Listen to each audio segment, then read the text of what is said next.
It is the SMT Media Network, and we're going to be covering an NBA topic here today. The Cleveland Cavaliers fall defeated by the Houston Rockets. That is the second time in the last week the Cavs fall to the Rockets.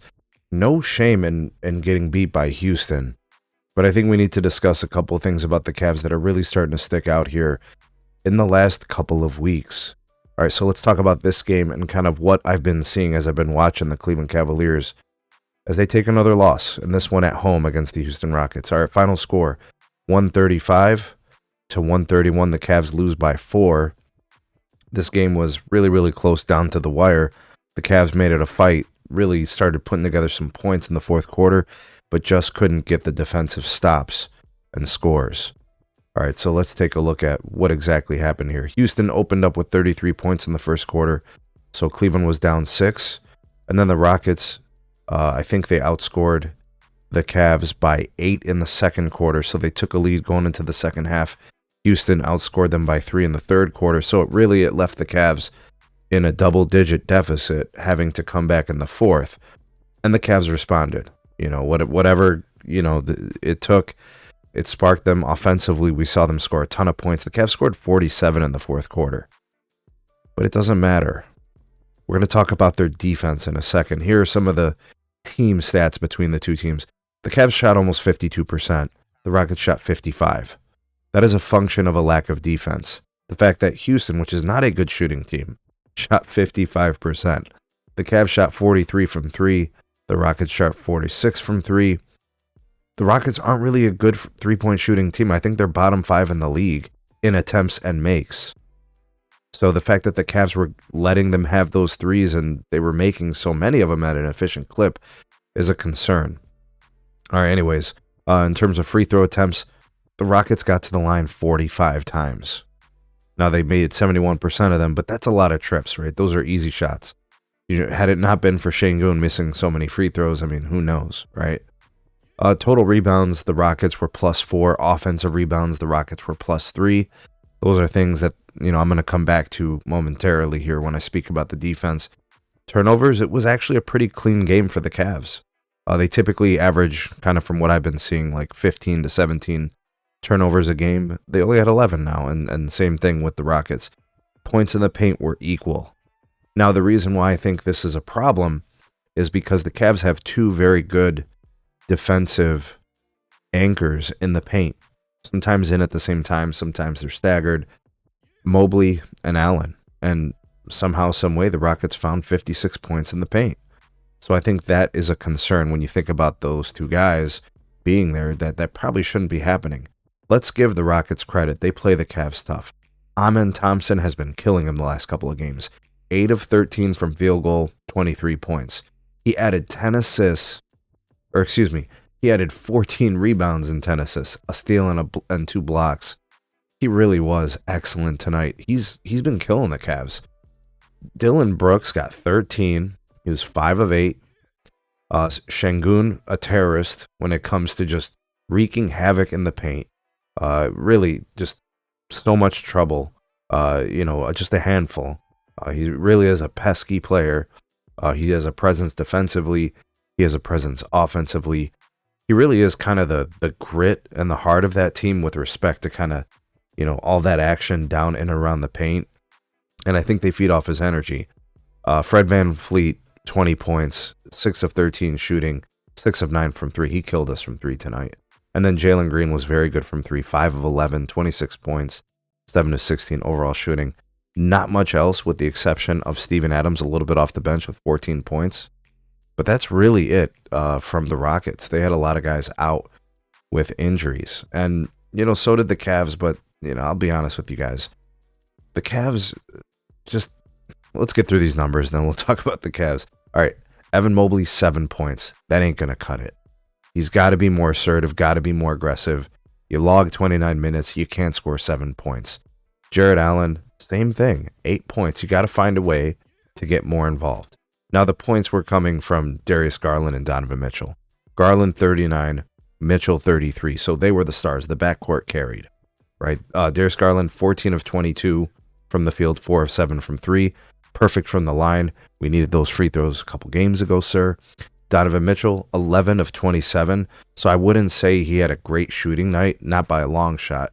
He made four out of the 11 3-point attempts he took. He did give you 7 assists. Garland got you 9 assists. So they impacted the game for sure. Mobley was obviously very good defensively, 2 blocks. Jared Allen, of course, always a stellar defender. Off the bench, Niang gave you 21. Props to him. I'm always very critical of him when he's not good, but he was very helpful today offensively. He logged 29 minutes, got you 21 points on 6 of 7 from 3. But that's it. Ty Jerome played 18 minutes, got you 6. Sam Merrill played 17 minutes, got you 3. Tristan Thompson was in the game. I mean, you're in trouble when those guys, him and Craig Porter are giving you minutes, right? So, Karis LeVert, Dean Wade, you had all these guys that were kind of out tonight, Okoro, which takes me to the Cavs' problems, right? So I've been watching the games, and I keep seeing the same thing over and over again. The problem is the Cavs' defense. The Cavs can get points really quickly. You look at the fourth quarter, the Cavs scored 47 points. They're able to do that because of Donovan Mitchell, Darius Garland. Those guys can get points, and they usually get some supplemental help from a couple other guys. The problem isn't scoring.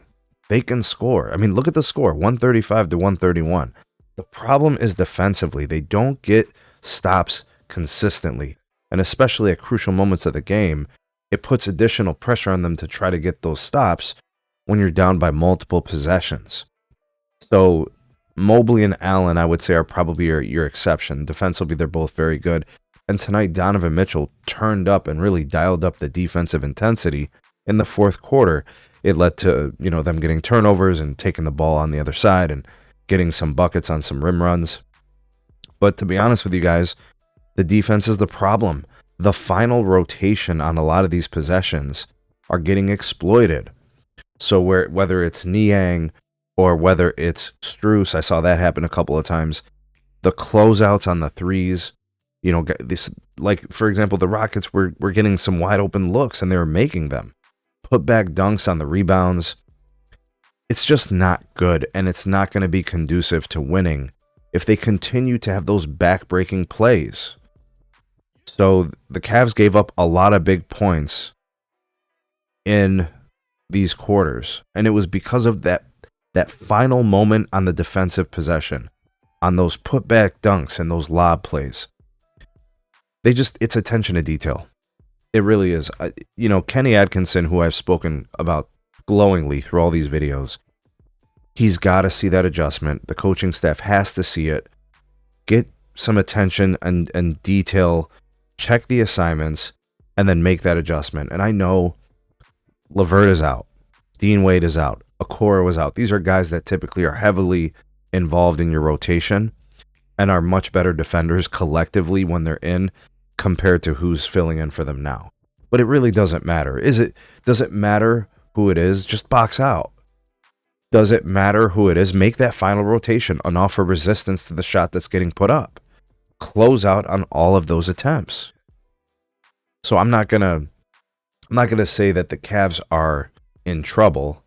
If they were healthy, I think they would be winning some of these games because it changes the way the rotations are, and obviously you're putting guys in a position, that they're not accustomed to, right? So I think once Okoro comes back, he starts logging his normal minutes.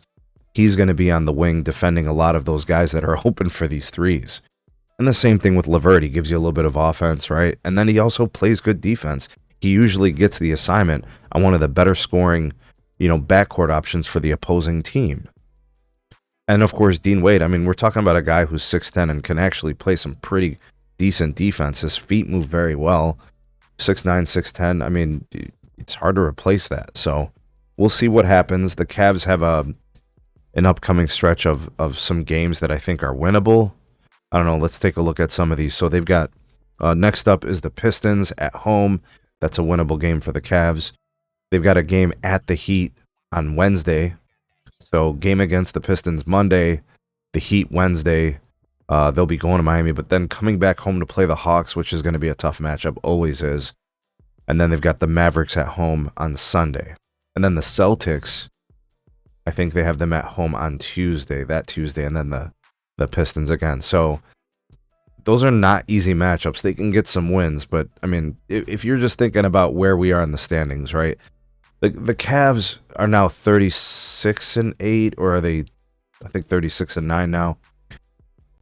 They're on a 3-game losing streak, if I'm correct.